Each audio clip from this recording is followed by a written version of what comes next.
Welcome to the UX Energy Podcast. This is the first episode where we have Darren Hood joining us, talking about how the work ethic for UX designers is so important to develop and cultivate.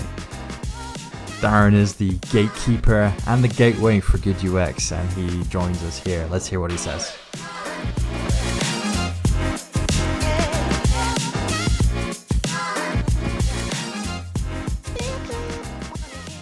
Touch on that then of this work ethic, right? Because I think there's a real strong misconception in the industry that you can do a course, you can like read a book, you can watch a couple of YouTube clips, and there's this misconception that you suddenly can be a genius at this, and then a lot of people get disillusioned by UX. They get burnt out, they get frustrated. They're like, this doesn't make sense. What even is a heuristic analysis? And it's all of these sort of complexities.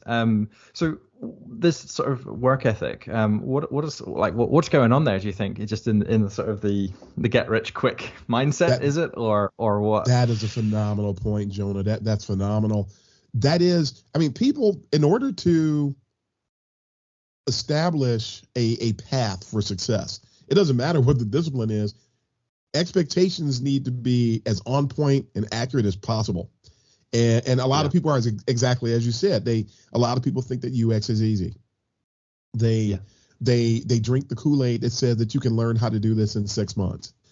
When you start to talk about, I talk about being accountable.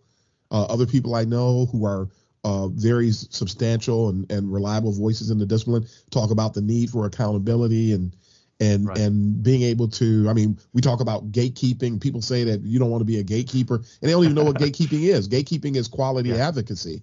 So if you're not a gatekeeper, you need to get out of the game, because you are. I think it was Mike Montero that said, if you are a designer, you are a gatekeeper.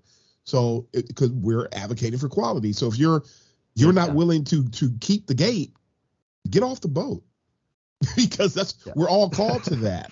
But people, I find, when people accuse you of being a gatekeeper, they're usually trying to defend something that isn't worth defending. And that's when it comes back to work ethic. Everybody in UX needs to have a sound work ethic.